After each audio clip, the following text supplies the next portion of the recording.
여러분, 다른 사람 일에 주제넘게 간섭하는 사람을 오지랖이 넓은 사람이라고 합니다.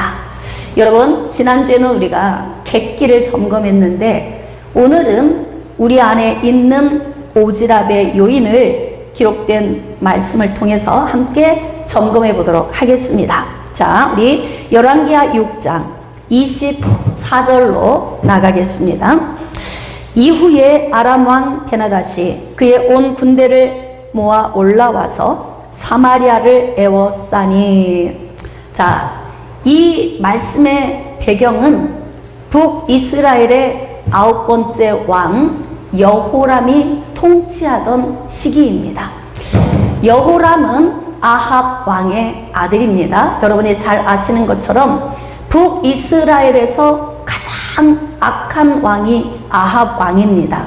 자, 아합 왕의 아들 아하시아가 뒤를 이었다가 2년 만에 죽게 되고 자식이 없이 죽게 되니까 둘째 아들 여호람이 9번째 왕 위에 즉위하게 되었습니다.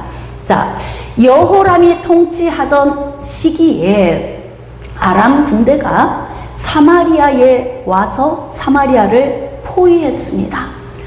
포위당한 사마리아 성읍 안에서는 점점 먹을 식량이 떨어지고 외부에서 식량을 반입할 수 없는 상태이기 때문에 점점 기근에 시달리게 되었습니다.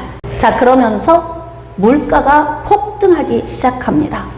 자, 사마리아 성읍 안의 심각성이 어느 정도냐면, 자, 아람 군대가 와서 사마리아 성읍을 에워싸게 된 이후에, 자, 25절 말씀, 아람 사람이 사마리아를 에워싸므로 성중이 크게 줄여서 나귀머리 하나에 은 80세겔이요 비둘기똥 4분의 1값에 은 5세겔이라. 한 세겔은 노동자가 나흘 일한 품삯 정도가 한 세겔입니다. 자, 그러면 은 80세겔이면 며칠 일을 해야 할까요? 320일. 320일 일한 품삯으로 나귀머리 하나를 고작 매입할 수 있어요. 자, 그리고 여기에 비둘기똥 4분의 1값에 은 5세겔이니까 20일 품삯을 가지고 살 수 있습니다. 돈이 있는 사람들은 그나마 구입을 해서 먹고 생명을 유지할 수 있는데, 돈이 없는 사람들은 식량이 떨어지자 하나 둘씩 죽어가기 시작하겠죠. 결국은 어떤 일까지 벌어지겠습니까? 자, 26절입니다. 이스라엘 왕이 성 위로 지나갈 때에 한 여인이 외쳐 이르되 나의 주 왕이여 도우소서. 왕이 이르되 여호와께서 너를 돕지 아니하시면 내가 무엇으로 너를 도우랴? 타작마당으로 말미암아 하겠느냐? 포도주 틀로 말미암아 하겠느냐 하니라. 자, 아무런 도움을 줄 수 없는 상황이다. 지금 참 나도 답답하다. 왕이 이렇게 이야기를 하고 있는 거예요. 자, 또 이르되 무슨 일이냐 하니 여인이 대답하되 이 여인이 내게 이르기를 네 아들을 내놓아라. 우리가 오늘 먹고 내일은 내 아들을 먹자 하매 우리가 드디어 내 아들을 삶아 먹었더니 이튿날에 내가 그 여인에게 이르되 내 아들을 내놓아라. 우리가 먹으리라 하나 그가 그의 아들을 숨겼나이다 하는지라. 참 심각한 문제가 발생했습니다. 먹을 것이 없어 굶주림에 허덕이는 사마리아 성읍 안에 있는 백성들이 너무 배가 고프니까 결국 자식들을 잡아서 요리해서 먹는 문제까지 발생을 한 거예요. 여러분, 자식들 입장에서는 억울하다. 왜 자식을 잡아먹나, 힘이 없는 자식을, 이럴 수 있는데 이게 사람 안에 있는 죄의 본성이 그렇게까지도 할 수 있다는 거예요. 우리도 그럴 가능성이 있을까요, 없을까요? 그럼요, 우리도 그럴 가능성이 있어요. 성경에서 일어난 모든 사건은 나도 가능하다는 것을 전제하에 우리가 이 말씀을 읽어야 합니다. 이렇게 아들을 잡아서 요리를 해먹고 다음에 네 아들 내놔 그랬는데 이 여인이 자기 아들을 숨기고 안 주는 거예요. 그러니까 싸움이 벌어졌는데 이때 여호람 왕이 지나가다가 이 여인의 말을 듣게 된 것입니다. 자, 30절입니다. 왕이 그 여인의 말을 듣고 자기 옷을 찢으니라. 자, 그가 성 위로 지나갈 때에 백성이 본즉 그의 속살에 굵은 배를 입었더라. 자, 왕이 옷을 찢어서 우리가 생각할 때는 회개하고 가슴 아파하는구나 이렇게 생각할 수 있습니다. 그런데 이 왕의 위선적인 모습을 우리가 어떻게 알 수 있냐면 베옷을 왕복 안에 껴입은 거예요. 그런데 왕복보다 좀 더 길게 만들어서 백성들이 볼 수 있게 입은 겁니다. 여러분, 진정으로 회개하는 사람은 왕복을 벗고 베옷을 입고 제에 앉아서 제를 뒤집어 쓰고 그렇게 회개를 하죠. 그런데 지금 여호람 왕은 왕복 속에 베옷을 껴입었습니다. 그러니까 나는 지금 회개하고 있다는 것을 보이고 있지만 진정으로 회개하는 모습이 아닌 거죠. 여러분, 아합 왕은 북이스라엘에서 가장 악한 왕의 대표적인 인물입니다. 그의 아들 아하시아도 마찬가지이고 둘째 아들 여호람도 아버지가 행한 악한 길로 갔습니다. 자, 그들이 행한 것이 무엇일까요? 바알신을 숭배하고 우상을 만들어 백성들을 타락하게 만든 장본인들입니다. 그러니까 하나님께서 징계의 매를 들어 사마리아에 기근을 하나님이 허락을 하셨는데 이 왕이 지금 형식적으로 또 가식적으로 지금 위선적인 행동을 하고 있죠. 자기 옷을 막 찢어요. 찢고 베옷을 왕복 안에 입고 있어요. 자, 그러다가 갑자기 이 왕이 어느 한 곳을 응시하더니 신하를 부릅니다. 여봐라, 지금 당장 가서 엘리사의 머리를 베어 오렸다.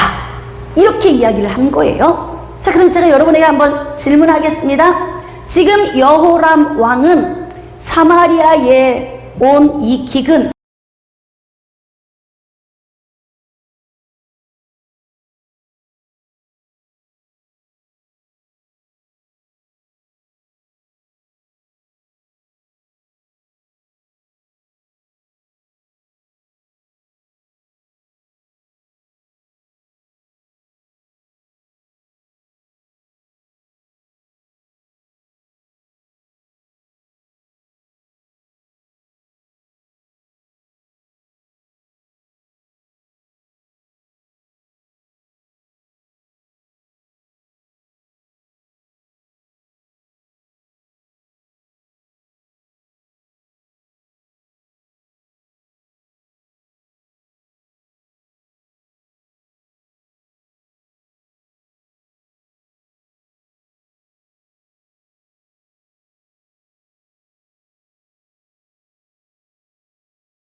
여러분 아까 나귀머리 하나를 며칠 품삯? 320일. 그런데 지금은 고운 가루 2대 반을 나흘 품삯으로. 그러니까 어떻게 된 거예요? 지금 물가가 정상화 된다는 거예요. 아직은 좀 비싸긴 해요. 비싸긴 하지만 그래도 물가가 굉장히 정상화가 이루어져서 외부에서 모든 식품이 반입이 되고 매매할 수 있는 상태가 된다는 거죠. 그러면 이 상태로 우리가 읽을 수 있는 것은 아람 군대의 포위가 해제된다는 거예요. 이걸 하나님이 하시겠다는 거잖아요. 지금 아람 군대가 오랜 세월 동안 와서 사마리아를 포위하고 있으니까 아람 군대 입장에서 보면은 거의 이들이 기근에 의하여 죽게 되고 곧 이곳을 점령할 날이 다가와 오는데 하나님은 아람 군대를 해제시키겠다. 이렇게 말씀을 주고 계십니다. 자, 그러면 이럴 때 우리가 어떻게 반응을 해야겠습니까? 아멘이라고 해야겠죠. 예, 믿음이 있는 사람 같으면 아멘 이렇게 해야 돼요. 자, 내일 이맘때쯤이면 너의 삶이 회복될 거야. 내일 이맘때쯤이면 내 질병이 떠나갈 거야. 내일 이맘때쯤이면 가출한 네 아들이 돌아올 거야. 내일 이맘때쯤이면 네 사업에 막힌 것이 뚫릴 거야. 그러면 우리는 아멘 하면 되는 거예요. 그리고 하루만 기다리면 하나님이 회복시켜 주시는 그 은혜 안에서 좋아질 수 있습니다. 자, 그런데 여기에서 오지랖 넓은 사람 한 사람이 툭 튀어나옵니다. 자, 2절입니다. 그때 왕이 그의 손에 의지하는 자, 즉 병기 드는 자, 곧 한 장관이 하나님의 사람에게 대답하여 이르되 여호와께서 하늘의 창을 내신들 어찌 이런 일이 있으리요? 안 해도 될 말을 툭 내뱉습니다. 여러분, 다른 사람의 일에 쓸데없이 간섭하고 개입하는 사람들이 있어요. 이런 사람을 오지랖이 넓은 사람이다, 이렇게 말을 합니다. 지금 하나님께서 주신 이 말씀에 아멘하고 나아가면 되는데 여기에서 한 장관이 이야기하는데 하늘의 창을 내신들 이게 어떻게 이루어질 수 있느냐, 다시 말하면 불가능한 일이다, 이렇게 말을 하고 있습니다. 여러분, 하나님은 전지전능하십니다. 하나님은 못하시는 것이 없으십니다. 인간적인 생각으로 하나님의 영역을 말하는 사람은 어리석은 사람인 거예요. 특별히 지금 하나님의 백성으로 이스라엘 사람 아닙니까? 그런데도 이 사람이 지금 하나님에 대해서 하나님을 경홀히 여기는 말을 쑥 내뱉은 거예요. 그러니까 엘리사의 사역에 간섭해 들어간 것입니다. 여러분, 차라리 말을 안 하고 있으면 중간이라도 가는데 사람들이 말을 많이 해서 나를 들킬 때가 있어요. 여러분, 이것이 안 믿어지는 사람이 많이 있을 수 있어요. 내일 이맘때쯤 가능한 일인가? 아람이 지금 진을 치고 있는데 불가능해. 이런 마음 가진 사람이 많이 있을 수 있지만 말로 표현을 안 한 거예요. 말로 표현을 하지 않으니까 들키지 않죠. 그 사람의 영적인 상태를 들키지 않아요. 자, 그런데 이 사람은 지금 엘리사의 선포된 말씀에 개입을 해서 깊이 들어가서 부정적인 이야기를 한마디 툭 던졌습니다. 여러분, 우리나라에 이런 말이 있어요. 남의 일에 감나라, 배나라 하지 말아라. 자, 이 말은 다른 사람의 제사상에 감놔, 배놔 이런 얘기 하지 말라는 이야기예요. 그러니까 가만히 지켜보니까 밤과 대추는 있는데 감과 배가 없는 거예요. 그러니까 이 사람이 이렇게 간섭을 하는 거죠. 나는 예전에 경험한 적이 있다. 지금은 내가 권사지만 나도 옛날에 제사 드려본 적이 있는데 감도 놓아야 하고 배도 놓아야 해. 그 대신 또 어떻게 해야 돼? 하얀색 과일은 서쪽에, 붉은 과일은 동쪽에, 뭐 이렇게 자신이 옛날에 경험했던 경험담을 이야기하면서 오지랖 넓게 다른 사람 제사상을 차리고 있는 곳에 간섭을 하는 경우가 있어요. 여러분, 이 간섭은 결국 내가 그 사람의 제사에 같이 동참하게 되는 거예요. 우상 숭배를 하게 되는 거죠. 여러분, 거짓된 삶을 사는 사람의 삶에 내가 간섭하면 나도 거기에 함께 말려 들어가서 거짓된 삶이 될 수 있어요. 악한 사람의 삶에 내가 개입하게 되면 같이 악한 삶에 휘말릴 수 있습니다. 그래서 오지랖이 넓은 사람들은 사람들과의 관계가 깨어지기 쉽고 또 물질을 잃어버리기가 쉽습니다. 그리고 다른 사람에게 인정받기가 굉장히 어렵습니다. 그래서 할 수만 있으면 말을 많이 안 하는 것이 누구에게 좋다? 그럼요, 나에게 좋아, 나에게 좋아. 여러분, 객기 부리는 사람도 마찬가지지만 지금 오늘처럼 오지랖이 넓은 사람도 마찬가지예요. 자기 안에 있는 요인을 절제하는 것 굉장히 중요합니다. 객기는 혼자 부리는 거지만 오지랖은 다른 사람의 인생에 개입해서 부리는 것입니다. 자, 그래서 그 사람들과 함께 엮이게 되는 거예요. 자, 지금 좋은 일에 하나님의 긍정적인 말씀, 하나님이 주시는 복된 이 선포된 말씀에 자기의 부정적인 말을 함으로 인하여서 이 사람이 오지랖을 지금 떨고 있는 것입니다. 자, 그로 말미암아서 하나님께서 이 사람에게 주시는 말씀을 우리가 좀 주시할 필요가 있어요. 자, 엘리사가 이르되 네가 눈으로 보리라. 그러나 그것을 먹지는 못하리라 하니라. 그러니까 내일 이맘때에 하나님이 물가를 정상화시켜주고 아람 군대를 해제시켜 주시는 것을 눈으로 보지만 먹지는 못하니까 이 사람의 삶이 여기에서 좀 끝나게 되려나? 라고 하는 추측을 우리가 좀 하게 됩니다. 자, 3절입니다. 성문 어귀에 나병환 자 4사람이 있더니 그 친구에게 서로 말하되 우리가 어찌하여 여기 앉아서 죽기를 기다리랴. 지금 성 안에서는 굶주리게 되니까 나병으로 인하여서 성읍 안에 있지 못하고 성문 밖에서 가족들이 음식을 가져다 주는 것을 먹고 나병이 낫기를 기다리고 있던 4명의 사람들이 지금 성읍 안에서 음식을 조달받지 못하는 문제가 발생되는 거예요. 그러니까 이들이 고민을 하는 거죠. 성읍으로 들어가서 있어도 굶어 죽을 것이고 여기 그냥 가만히 있어도 누가 음식을 가져다 주지 않으니까 굶어 죽을 것이니까 우리가 아람 군대에 가서 항복을 하자. 이들이 이렇게 이야기를 한 것입니다. 자, 그래서 항복을 하려고 나병환 자 4사람이 아람 진영으로 간 거예요. 자, 5절 말씀입니다. 아람 진으로 가려 하여 해질 무렵에 일어나 아람 진영 끝에 이르러서 본즉 그곳에 한 사람도 없으니 이상한 일이 벌어진 것입니다. 여러분, 하나님은 약속하시면 반드시 지키십니다. 내일 이맘때에 하나님이 평강을 주리라. 또 모든 물가를 안정시켜 주리라. 약속의 말씀을 주셨잖아요. 주셨으니까 하나님은 일을 하셔야 하지 않습니까? 자, 그래서 하나님이 어떻게 일을 하셨는지 4명의 나병 환자가 아람 군인들이 있는 현장으로 갔더니 한 사람도 없는 거예요. 자, 6절입니다. 이는 주께서, 자, 밑줄 그으세요. 하나님이 지금 역사하신 거예요.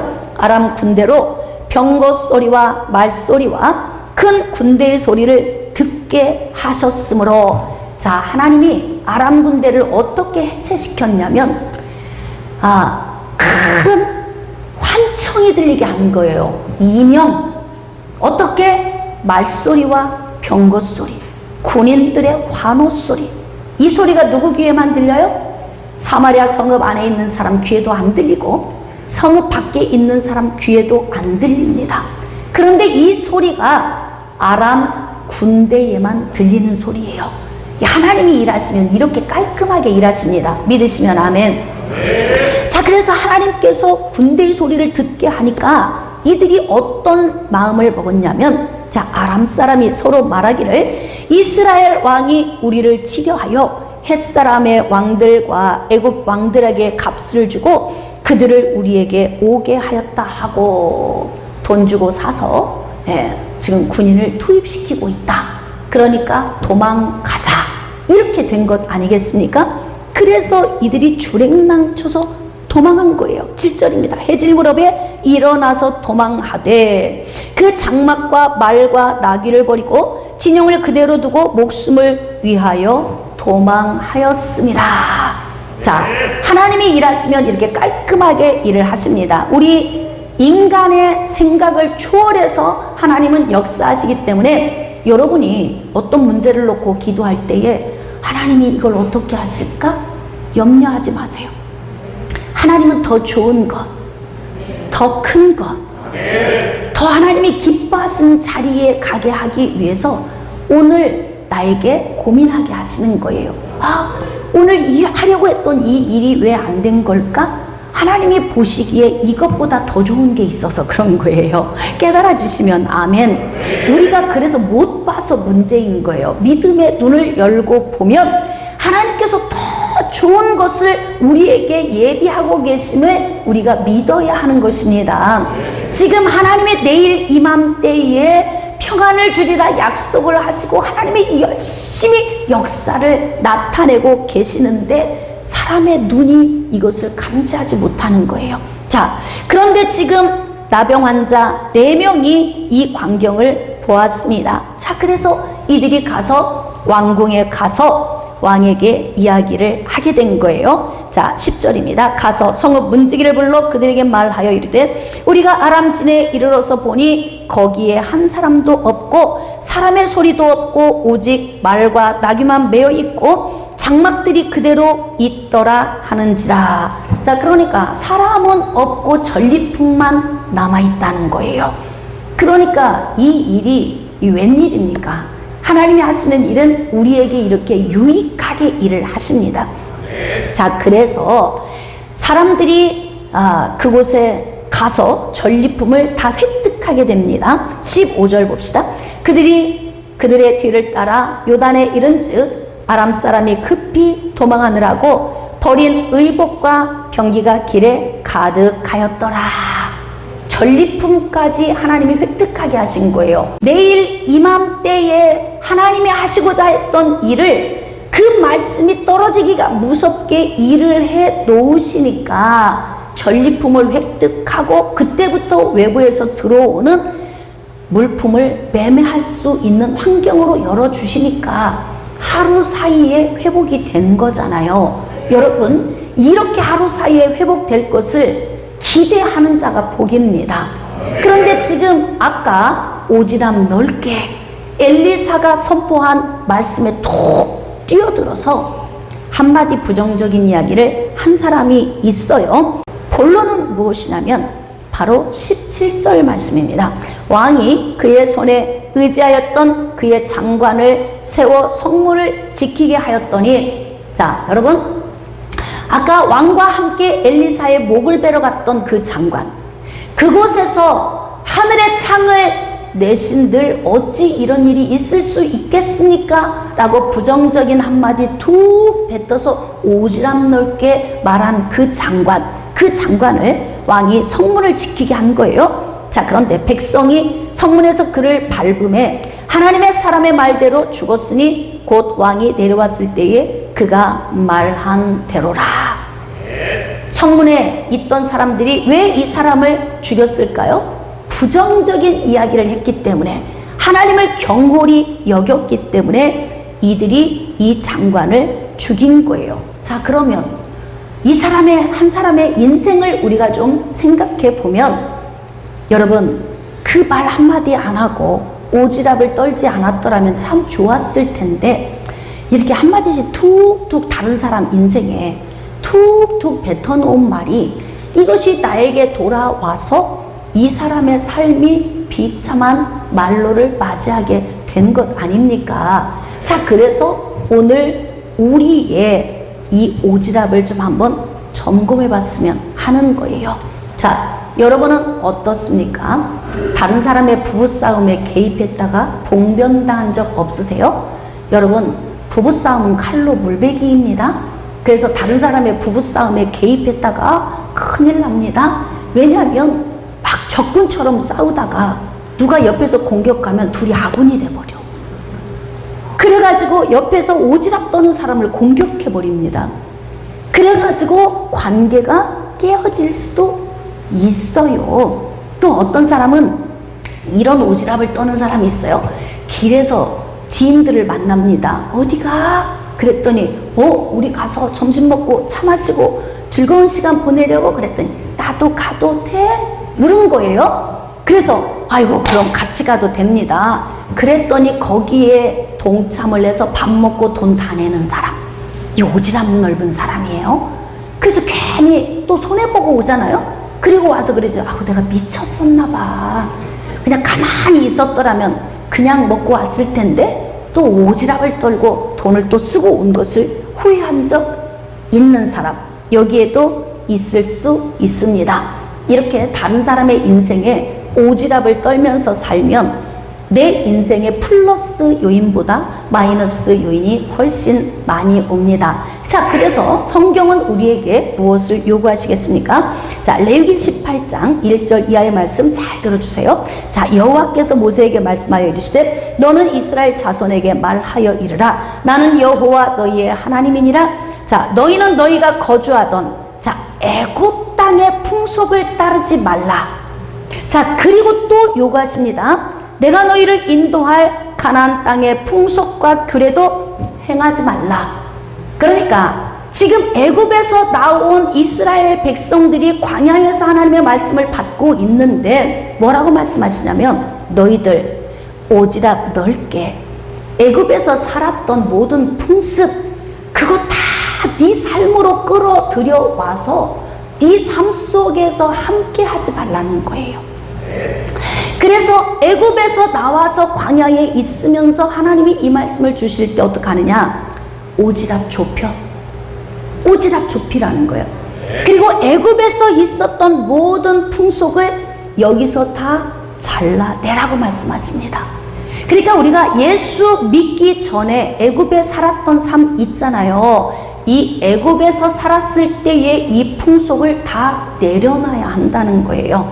조상제사 지낸다고 지금까지 제사 쭉 지내오면서 어떤 분들은 가족들과의 관계가 깨어지지 않으려고 제사를 계속 지내는 사람이 있어요. 애굽에서의 풍속 따르지 말라고 명령하고 계십니다.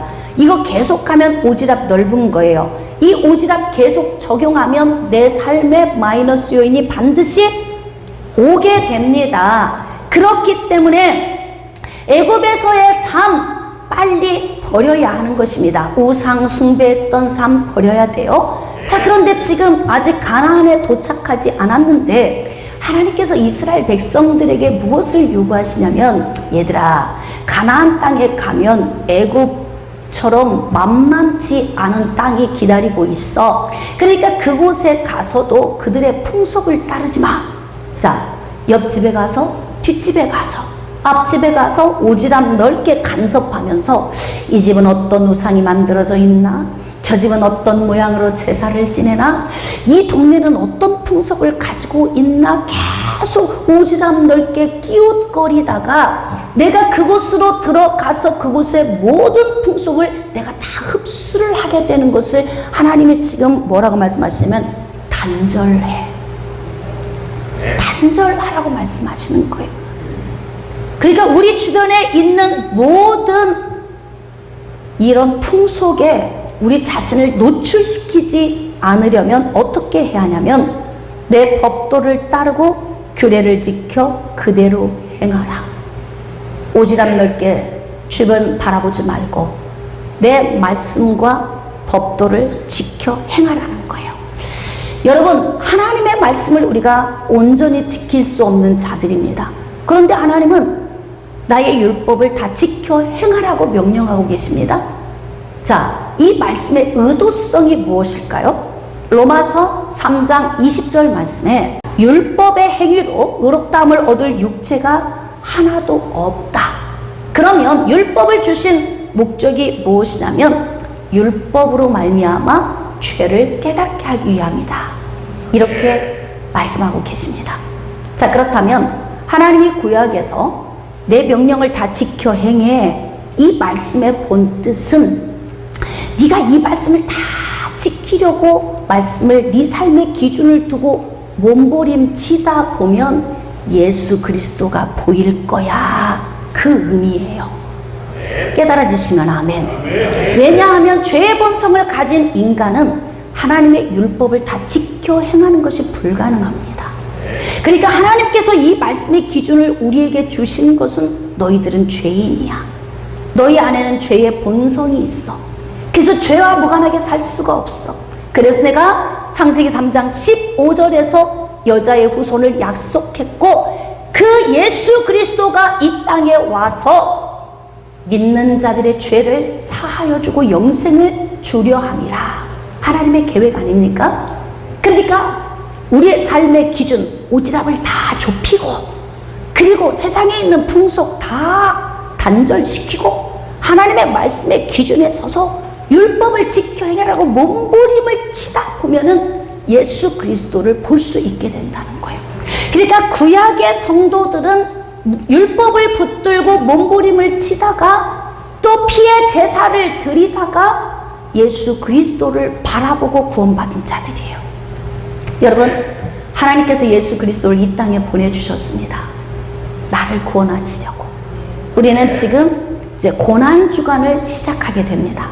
한 주간 고난주간을 우리가 지내게 될 텐데 예수님의 고난에 여러분이 동참할 수 있기를 원합니다. 왜 예수님이 고난받으셔야 했나? 왜 예수님이 십자가에 달려 찢겨 돌아가셔야 했나? 왜 예수님의 보혈의 피가 우리의 죄를 사하시는가? 이 부분에 대해서 우리가 많이 묵상하며 예수 그리스도에게 초점을 맞추고 우리의 오지랖을 좀 정리해야 합니다. 분주하고 바쁜 삶을 좀 내려놓으세요. 할렐루야. 그리고 우리의 삶의 초점에 하나님의 법도와 규례를 지켜 그대로 행하기 위하여 몸부림을 치다가 예수님을 바라보는 은혜의 자리까지 여러분이 나갈 수 있기를 원합니다.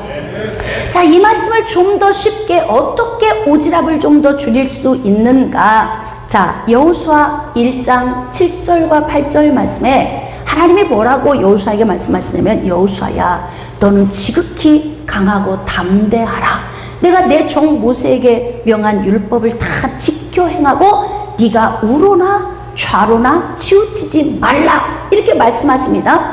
여러분, 우로 치우치는 게 무엇일까요? 애굽의 풍속을 따르는 것입니다. 자, 좌로 치우치는 게 무엇일까요? 이제 이것은 여러분이 좀 대답할 수 있을 것 같은데 시작. 가나안의 풍속. 할렐루야. 가나안의 풍속. 그러니까 애굽의 풍속과 가나안의 풍속을 따르지 말고 절제하고 단절시키고 그리고 하나님의 말씀을 기준에 두고 그 말씀을 행하며 나가다 보면은 예수 그리스도가 보인다는 거예요. 이 말씀을 누구에게 주셨어요? 여호수아에게 주셨습니다. 그러니까 여호수아는 이 말씀을 받고 백성들을 이끌고 가나안 땅에 들어갈 때에 이스라엘 백성들로 하여금 이 말씀을 적용할 수 있도록 해야 한다는 거죠. 자, 이제 신약에 와서 오지랖을 좁히라고 하는 말씀이 있어요. 바울이 디모데 목사님에게 말씀을 주셨습니다. 이 말씀을 우리의 삶에 함께 적용해 봅시다. 자, 디모데전서 5장 22절. 아무에게나 경솔히 안수하지 말고. 여러분, 저는 이제 목회하는 사람이고 말씀을 통하여서 병을 고치고 또 복음을 전하고 가르치는 일을 하는 사람입니다. 예수님이 하시는 일을 그대로 따라가는 예수님의 종이죠.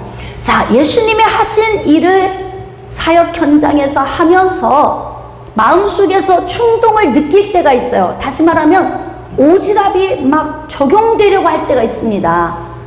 또 제가 또 어지간히 오지랖이 넓어야지요. 그러니까 특히 다른 사람을 돌보는 위치에 있는 사람, 지도자격인 사람들은 대부분이 오지랖이 넓습니다. 근데 오지랖이 넓은데 이 넓은 오지랖을 어떻게 적용하느냐가 굉장히 중요합니다. 근데 이 오지랖을 아까 이 장관처럼 잘못 적용해서 하나님을 경홀히 여기는 말 한마디 툭 내뱉었다가 비참한 죽음을 맞이하게 되지 않습니까? 자, 그런데 주의 종들은 오지랖이 넓을 수밖에 없는 것이 많은 하나님의 백성들을 하나님이 보내주시고 이들을 돌봐야 하는 책임을 가진 자 아닙니까? 그러니까 목회 현장에서 가장 오지랖이 적용될 때가 언제냐면요, 기도입니다. 기도. 왜인 줄 아십니까? 여러분, 하나님의 성령의 능력은 주의 종을 통하여서 능력을 나타내실 때가 많아요. 여러분이 스스로 기도할 때에도 회복을 시켜주시지만 주의 종을 통하여 능력을 나타내시니까, 바울이 에베소 지역에 가서 막 안수하니까 성령이 임하시잖아요. 그리고 기도하니까 병이 치료되잖아요. 그런 것처럼 주의 종들에게도 그러한 권능으로 역사를 하셔요. 그러니까 안수기도를 하면 많은 사람들이 회복을 하게 되죠. 그러니까 주의 종의 눈으로 볼 때는 아픈 사람을 보면은 다 나을 것 같아. 그냥 기도만 하면 다 좋아질 것 같은 거예요. 그러니까 주의 종의 팔이 막 늘어나. 저쪽에서는 원하지 않아요. 하나님이 나를 고치실까? 라고 하는 기대감도 없어. 그런데 주의 종의 마음에서는 하나님이 함께 하시면 저 사람이 건강하게 될 것 같아. 그러니까 어떻게 하면 내 마음부터 벌써 나가는 거예요. 손이 막 길어져. 그래가지고 어떻게 기도를 원하지도 않는데 막 세게 더 강하게 막 누르면서 기도를 하게 되죠. 정말 하나님의 은혜로 제가 사역 현장에서 많은 사람들의 질병을 고치는 통로로 쓰임을 받았어요. 그러니까 나중에는 어떤 생각이 드는 줄 아십니까? 날아가는 제비를 붙들어 가지고 다리를 부러뜨려서 기도하고 싶은 충동까지 올 정도로 열정이 막 뜨거워지는 거예요. 그러니까 여기에서 무엇이 적용이 될까요? 오지랖. 이제 오지랖이 적용이 되는 거예요. 그래서 어떡합니까? 막 기도를 받고 싶어 하든 안 받고 싶어 하든 막 사람들에게 손을 올리고 기도를 하죠. 자, 그런데 지금 바울은 여기서 뭐라고 이야기하냐면 경솔하게 안수하지 말아라. 이 말의 의미를 제가 깊이 묵상해 봤어요. 전 이제 목회하고 있으니까. 근데 제 귀에 어떻게 들리냐면 네가 먼저 하지 말고 기도를 원하는 사람에게만 하라, 이렇게 들리는 거예요. 여러분은 어떠세요? 이 말씀이 어떻게 들리세요? 그래서 제가 목회 초기에는 제 열정에 불이 타서 정말 오지랖 넓게 적용을 한 거예요. 심지어는 어떻게 암으로 죽어가는 환자들에게도 가서 막 몇 개월씩 살릴 것 같아. 하나님이 막 살려줄 것 같아. 내 교회, 내 성도, 내 교회 집사님이 막 죽어가고 있는데 내가 안타까워서 견딜 수 없어요. 막 달려가서 매일같이 아침, 점심, 저녁으로 기도합니다. 기도하면 혈액이 훅 돌면서 얼굴이 발그레집니다. 그럼 막 밥도 먹고 회복이 됩니다. 다음에 기도하러 가면 또 쓰러져 있어요. 왜 그런 줄 아십니까? 가족들은 암병 환자는 어차피 죽으니까 어떻게 실컷 마음껏 먹고나 가게 하자. 그래서 물에도 사서 먹이고 뱀장어도 사서 먹이고 막 진짜 아주 독약을 막 먹이는 거예요. 근데 이게 가족들하고 제 마음이 충돌이 돼. 살리고 싶은데 저들은 어차피 갈 거니까 원 없이 먹였으면 좋겠고, 야, 이게 오지랖 넓게 적용하다가요 제가 시험 들 뻔한 경우가 많았어요. 그래서 제가 깨달은 게 뭐냐면 경솔히 안수하지 말라, 이 말을 기도를 받고 싶어 하는 사람에게만 기도를 해라. 살고 싶어 하는 사람에게 기도해라. 낫고 싶어 하는 사람에게 기도해라. 복 받고 싶어 하는 사람에게 기도해라. 제가 이렇게 이해가 됐습니다. 그래서 지금은 제가 그렇게 적용을 하죠. 누구든지 와서 목사님 아프니까 기도해 주세요. 문제 있으니까 기도해 주세요. 이렇게 요구할 때 제가 이제 기도를 하는 좀 성숙한 사람이 되었어요. 그러니까 저도 오지랖이 어지간히 넓게 사역을 한 게 아니에요. 지금 이게 제 얘기예요. 나 이 사람 보면서 나를 보고 있는데 나를 보면서 여러분도 그럴 것이다 어때? 나 여기에 오지랖 넓어 이런 분 있어요? 네? 아멘 하시고 웃고 지금 다 속이 다 있어서 여러분이 지금 반응하시는데, 오늘은 제가 제 이야기를 하면서 여러분을 좀 볼 수 있도록 하는 거예요. 두 번째, 바울이 오지랖을 좀 좁히라고 말씀을 어떻게 주시냐면, 다른 사람의 죄에 간섭하지 말아라. 이 말씀을 좀 더 포괄적으로 이야기를 한다면, 다른 사람의 문제에 간섭하지 말아라. 어떤 목사님들이 저에게 이런 상담을 하실 때가 있어요. 목사님, 우리 교회에 어떤 성도가 이런 범죄하고 있습니다. 이런 죄를 짓고 있는데 제가 어떻게 해야 할까요? 그러면 저는 그럽니다. 모른 채 하세요. 만약에 아는 채 하면 교회를 떠날 것입니다. 그러면 모른 채 하고 어떻게 해야 하느냐? 이 사람의 말씀을 듣던 중에 스스로 깨닫고 유턴할 수 있도록 말씀의 능력으로 해야 한다는 거예요. 그러니까 누구 개인의 죄에 깊이 관여를 하게 되면 어떤 문제가 발생하게 되냐면 서로 불편해지는 관계가 돼요. 그렇죠? 그러니까 성도들도 처음에 교회 왔을 때 자기 삶에 대해서 100% 다 오픈을 하는 사람이 있어요. 이런 사람들은 100% 시험 듭니다. 왜 그런 줄 아세요? 주의 종이 단상에서 하는 설교가 다 무슨 설교예요? 죄 짓지 말아라, 사랑하라, 용서하라, 나쁜 생각하지 마라, 거짓말하지 말아라. 매일 성경에서 하는 얘기가 다 그런 말씀이잖아요. 하나님의 말씀이. 그 말씀을 대언하면은 다 자기 자신에 대해서 100% 오픈한 사람은 어떻게 들리냐면 저 내 얘기다. 그리고 어떤 분은 또 전화 와서 그래요. 목사님 지금 저 그 얘기였죠? 이렇게 또 하시는 분도 있어. 그러니까 여러분이 뭐냐면 자기 자신을 다 오픈하는 것도 뭐 하는 거예요? 오지랖 떤 거라니까. 오지랖. 제가 그래서 여러분들에게 말씀드리잖아요. 가까운 사람에게도 할 말과 안 할 말이 있고, 나를 보여줘야 할 것과 보여서는 안 될 것이 있다. 아무리 가까워도 좀 보이는 듯 안 보이는 듯 약간 좀 신비감이 있는 듯한 모습이 있어야지, 모든 걸 그냥 오지랖 넓게 다 이야기를 해놓으면 안 걸리는 게 있나요? 여기에? 하나님의 말씀에? 매번 설교에 여러분의 심장이 저릿저릿하지 않은 적이 있어요? 말씀 드릴 때? 이게 누구 한 사람을 두고 하는 말씀이 아니라 죄의 본성 안에 계속 흡수된 수없이 많은 이 죄의 문제를 안고 사는 우리는 하나님의 말씀에서 예외가 없어요. 그래서 다른 사람의 죄에 간섭하지 말고 자기 자신에게 있는 오지랖도 너무 오픈하는 것이 자기 인생에 굉장히 부정적인 요인을 가져다 준다는 거예요. 그래서 어떻게 해요? 좋은 것은 나누고 힘겨운 것은 예수님과 1대1로 해결한다. 자, 시작. 그럼요. 힘겨운 것은 예수님과 나와 1대1로 해결하는 거예요. 그러니까 여러분 각자 개인 한 사람 한 사람의 죄의 문제는 주의 종이나 주변에 있는 사람이 개입할 문제가 아니고 각자 예수님과 해결해야 될 문제라는 거예요. 그래서 오지랖 떨지 말고, 자, 이제 정말 중요한 말씀이 있네요. 네 자신을 지켜 정결하게 하라.